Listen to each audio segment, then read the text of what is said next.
Hi everyone, this is CA Neha Gupta. I welcome you all on this channel. So as you already know that we are making a series of videos on the NRI taxation so that an NRI can also understand what is his tax liability or her tax liability in India. So today I am taking a very common question, and which is, can an NRI buy any agricultural land in India?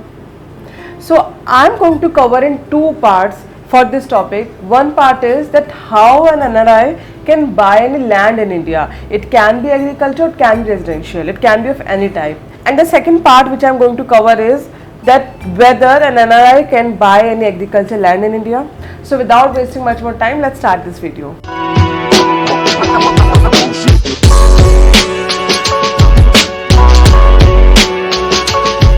So before moving further in this video, I have a request that kindly ensure you are subscribed for my channel and also press the bell notification so that you get all the notifications on time. So before moving further, I want to make you understand that which act is actually governing this thing. So in the case of NRI, which is non-resident Indian, or in the case of OCI, OCI is Overseas Citizen of India.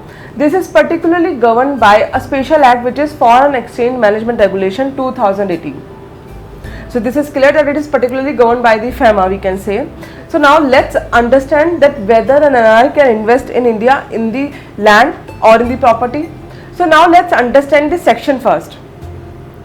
So you can focus on a screen. So an NRI or an OCI may acquire immovable property in India other than agricultural land, farmhouse or the plantation property. So it is clear that he can acquire any property that is other than agricultural property. Now let's move to the second condition, provided that the consideration, if any, for transfer shall be made out of the funds received in India through banking channels by way of inward remittance from any place that is outside India. And second condition, fund held in any non-resident account maintained in according with the provision of this act, rules or regulation framed thereunder. So there are two conditions that an NRI have to meet. First, it should be made, the payment should have been made by an NRI funds or the funds which is received from outside India, that is the inward remittance in India. And the second condition is the funds should be held in the non-resident account maintained by the NRI. So these are two conditions that he need to meet. Then only he can buy the property, or I would say the land in India, apart from the agricultural land. Now there is one more condition, that provided further that no payment for any transfer of immovable property shall be made either by traveller's check or by foreign currency notes or by any other mode other than those specifically permitted here. So now this condition is also clear that payment cannot be made through the traveller check or in the foreign currency. Now let's understand next condition, that by which ways he can acquire the property.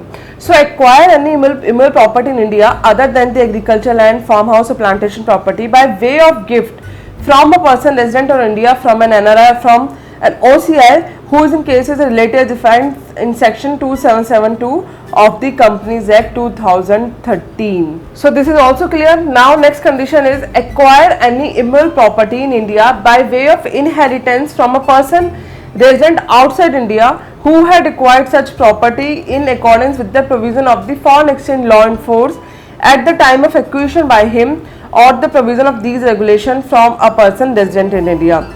Next condition, transfer any immovable property in India to a person resident in India. So as we already cleared that what is an NRI and what is an OCI. So now I am talking about that how an NRI or an OCI may acquire land here in India. So from the definition it is clear that an NRI and OCI may acquire immovable property here in India but other than agricultural land, farmhouse and the plantation property. So this is clear to us. So now let's understand the second condition, that how an NRI can make payment for this property. So there are two ways by which he can make this transaction, or he can transfer the funds. First condition is there should be a inward remittance. The payment should be made by the fund that he has received from outside India. Second, the funds or the account he should maintain in according as per the provision of this act. So it doesn't mean that he can receive fund here in India from the Indian company or from the Indian clients only, and then he can make the transfer. This is not possible. He have to receive funds from outside India. There should be an inward remittance, or there would be different ways, but funds should be from outside India, and then only he can make the payment for this. So now this is clear that how he can make the transfer. Also there is one more provision for that he cannot make transfer in the foreign currency and also in the traveler's check. Now another condition is he can, he means NRI or an OCI can acquire any immovable property in India other than agricultural land, farmhouse, plantation property by way of gift from a person resident in India or from an NRI or from an OCI who is in case of a relative as defined under section 2 subsection 77. It is clear that he cannot receive any immovable property in gift. Now next point, which is actually very beneficial for you, that he can acquire any immovable property in India by way of inheritance from a person resident outside India who had acquired such property in accordance with the provision of the foreign exchange law in force at the time of acquisition by him or the provision of this regulation. So what he can do, he can acquire the property by the inheritance. Now next important point, he can transfer any immovable property in India to a person who is resident in India. And again another very important point, he cannot transfer any immovable property other than agricultural land, farmhouse, plantation property to an NRI or an OCI.